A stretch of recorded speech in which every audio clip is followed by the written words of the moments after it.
حي على الفلاح.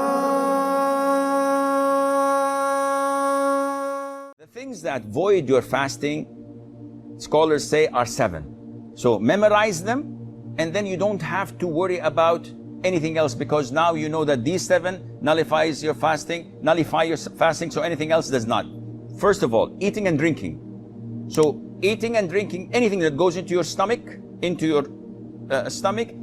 through the mouth or through the nose, then this nullifies your fasting.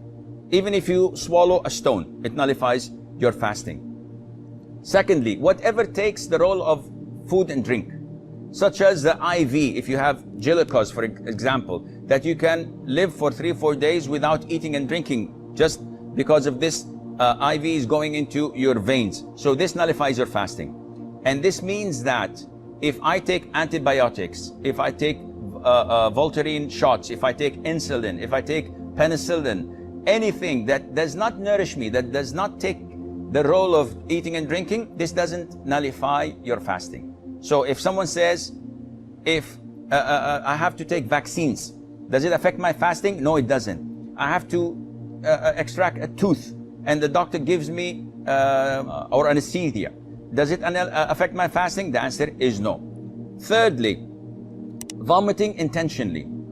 I ate too much, I have something going on, I don't like it, I put my finger or smell something and I vomit intentionally, this voids my fasting. If I ate too much and I feel disturbed and all of a sudden, without me helping it, I'm throwing up, I'm vomiting, this is unintentional, it doesn't affect your fasting. Fourthly, cupping, and this is an issue of dispute among scholars.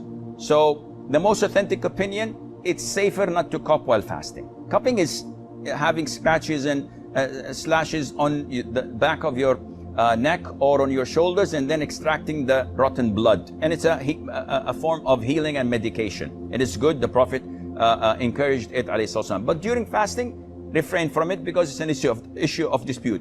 However, taking samples of your blood for the hospital is totally permissible. Bleeding from your gum while the dentist is working, does not affect your fasting. Try not to swallow it. What else? Donating blood, if it wears you down and it's a pint or two, if in this case, make it after Maghrib. And if you don't have the possibility to make it after Maghrib, then do it and make up for that day. Fifthly, ejaculation. Any person ejaculating while he's awake, of course, because this is different than nocturnal emission. What you suffer or what you have of what they call wet dreams, when you ejaculate while sleeping, this doesn't affect your fasting at all. But if you do it intentionally while awake, by looking at something or thinking or masturbating, this nullifies your fasting. Sixth is intercourse, and this is the highest of all.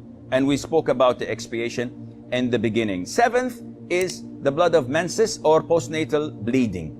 These two, if there exist, then the fast is void, even if it's seconds before the adhan of the Maghrib. Now, if you look at toothpaste and look at these 7 categories, you will find that as long as it doesn't go into your throat, you're in the clear.